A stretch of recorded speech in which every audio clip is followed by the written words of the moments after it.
Hello friends, in the previous GPETS video number 22, we have broadly discussed with a hook of what happened in the G20 in terms of announcement of a project called the Indo-Middle Eastern European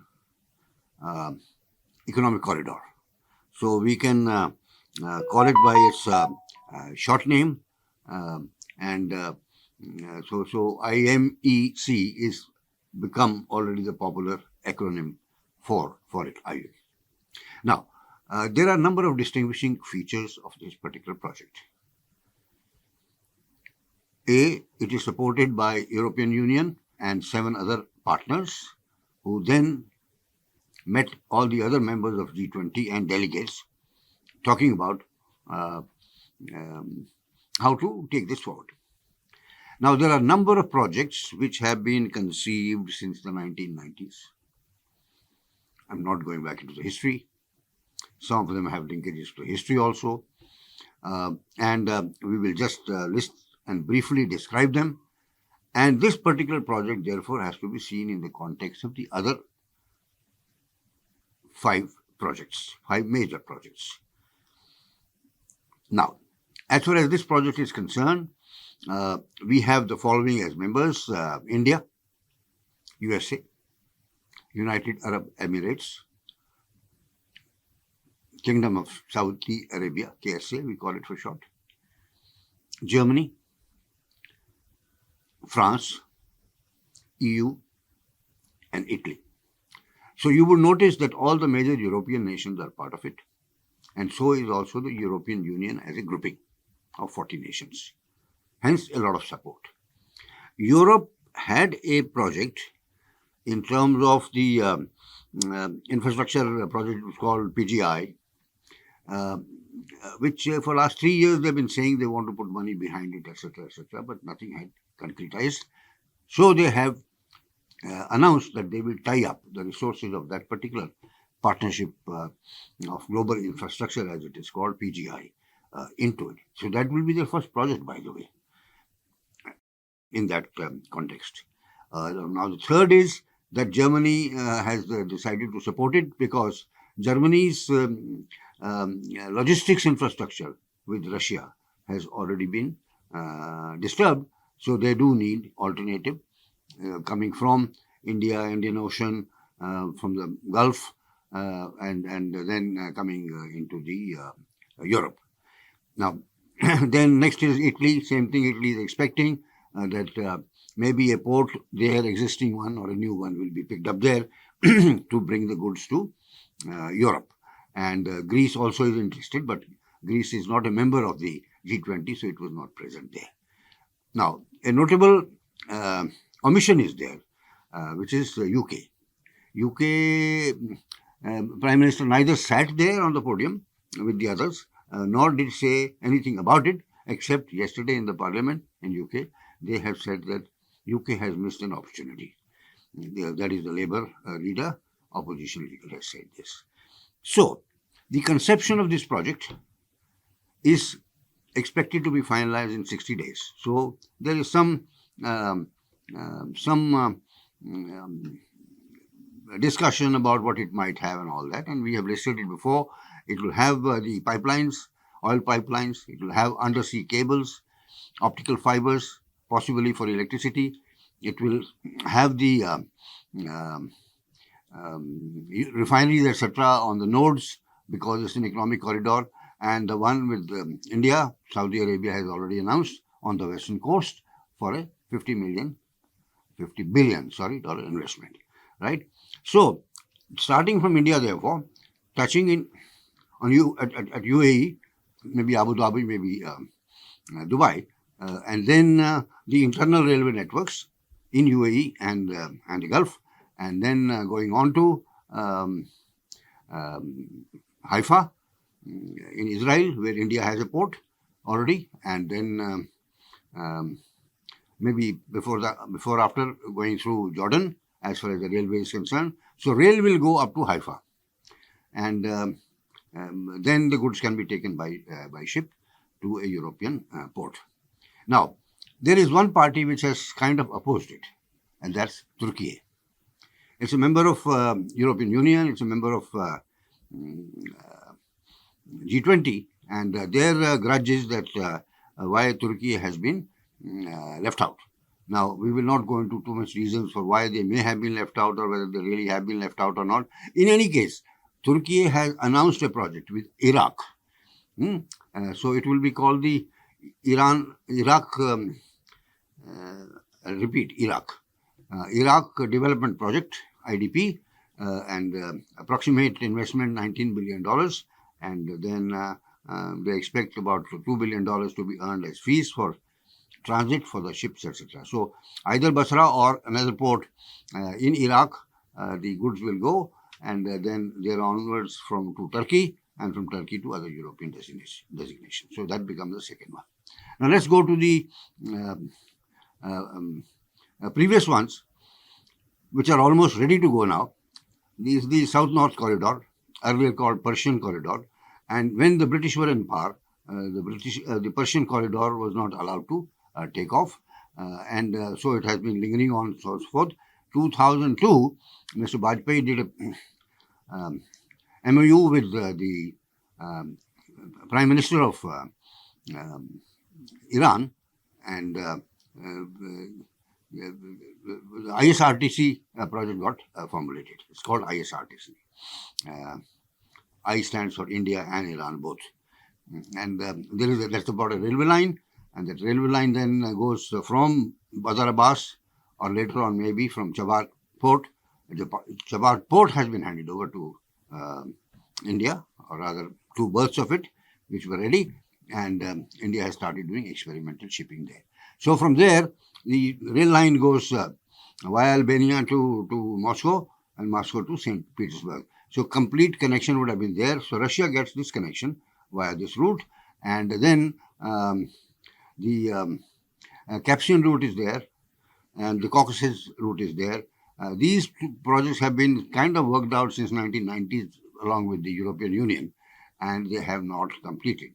So they finally connect up to the Caspian Sea so that goods going from the Asian side can land in Europe. As I said, both these projects have not worked. So European Union therefore is quite keen that this project works now, what they're saying it. Otherwise it's too much talk and too little action. Then we have the North Sea route, where basically it is Russia, and basic beneficiary for so far has been India, and this is coming from the Antarctica route, where ice is so much that you have to have ice cutters. So Russia alone has nuclear-powered ice cutters, 6 of them now, 7 rather, and first one was in 1959, which is now retired. And that route is used for oil, and as the ice melts, there will be other minerals and so on and so forth. Okay, so then we come to the BRI, connecting from a part of China, coming on to Mongolia, from there to the Central Asia, going via Pak-occupied Kashmir, which is the RCEP project, part of it, then going up to the Gwadar port on one side, and on the other side from the Central Asian countries, connecting it to Europe. Now, more or less, this is done, except the Pakistan portion of it. That one is not working out very well. Baluchis are attacking these, and Pakistanis are not serious. $70 billion project, kind of gone to waste so far. So the BRI project there is not working out. The one they were trying to figure out for the Middle East probably will not find a light of day, because you don't need double infrastructure. The infrastructure is expensive. So if one party or one group is doing it, so advantages, these 8 countries are there. Other countries are generally in support. Israel is in support. Jordan is in support. Nobody is opposing it. And the Turkish opposition is only in terms of trying to develop a new leg themselves, whether the investment will be from their pocket or part of this particular project. That is the thing. Now, so let's look at the geopolitics of this and put it in the historical context. I hinted about it in the previous video. The historical context is that in the mid-19th century, let's say 1857, our War of Independence, there was fair amount of area of the Europe and of the Central Asia and of the Middle East, which was under the control of Ottoman Empire, Turkish Empire.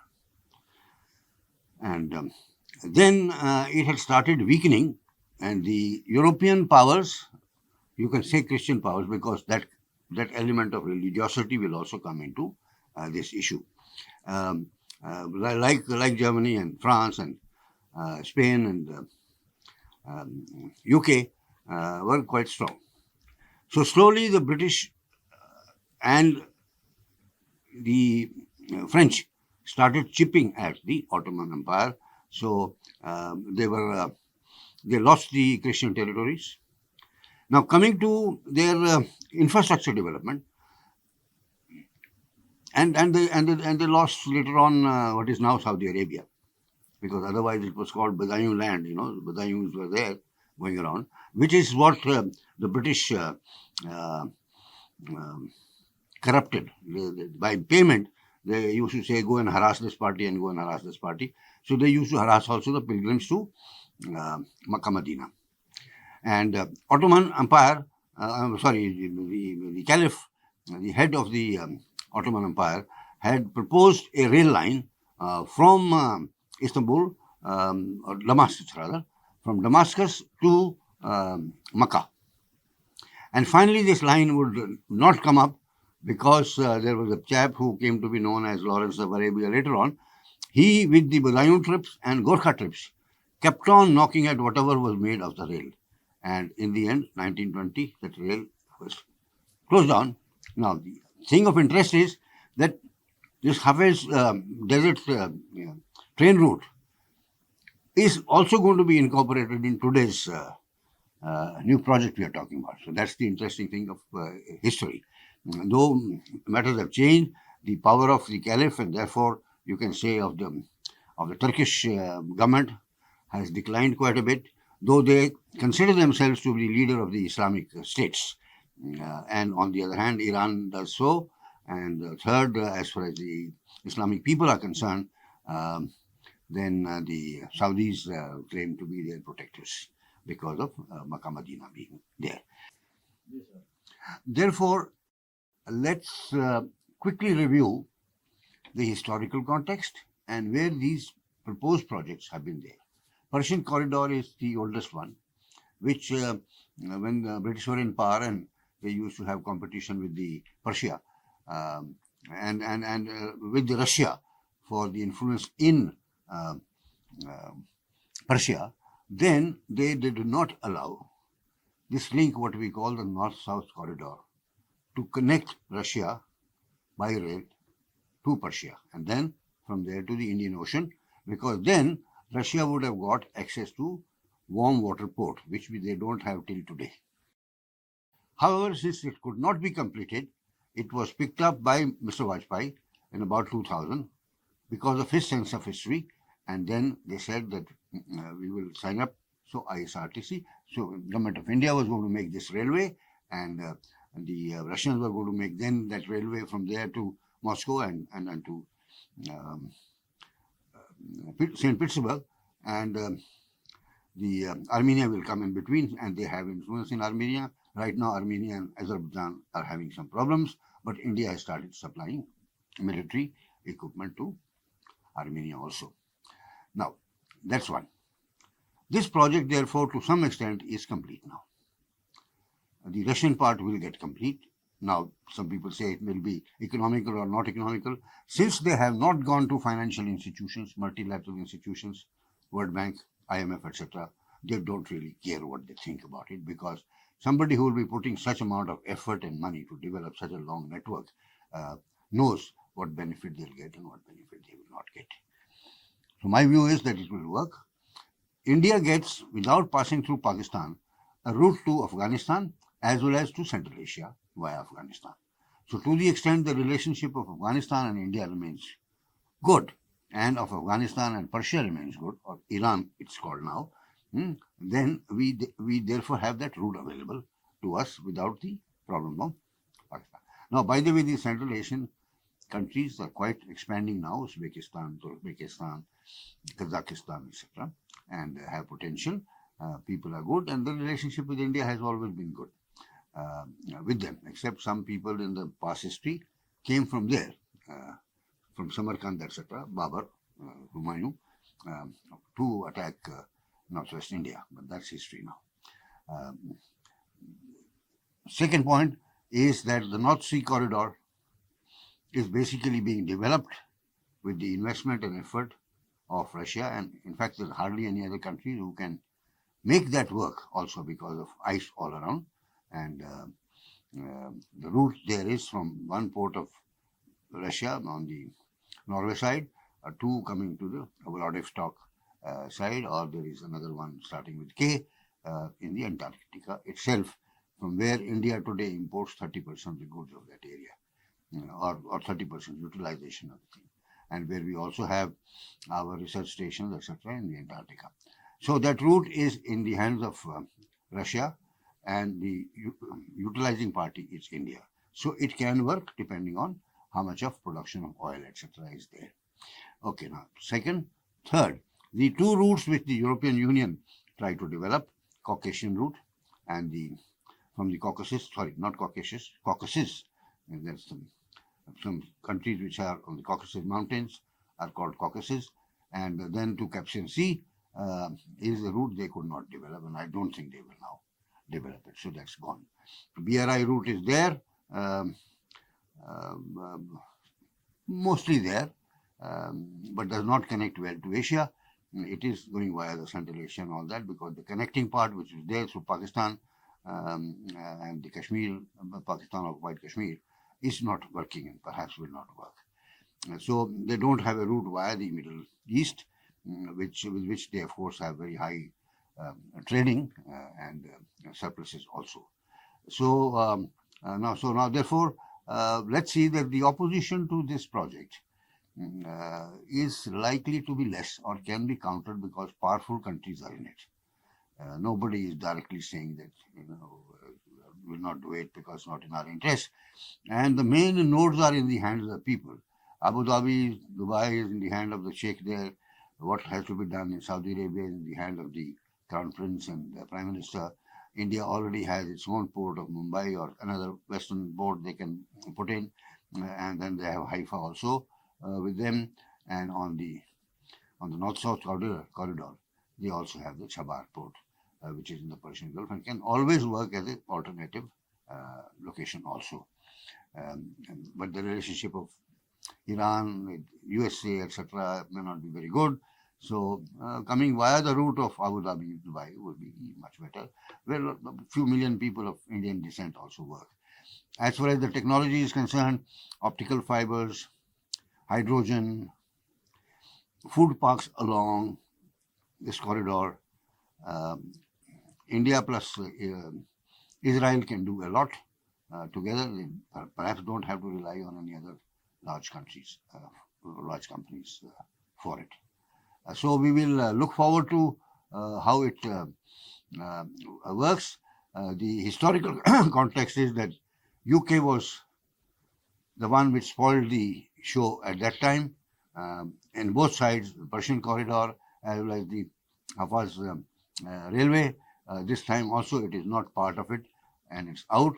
So Labour opposition leader yesterday in the parliament, that is on 12th September, said that we would that Mr. Sunak had not done a good job. It neither opposed the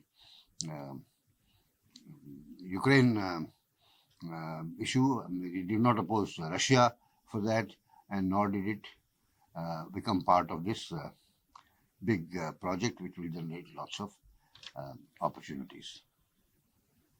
Thank you.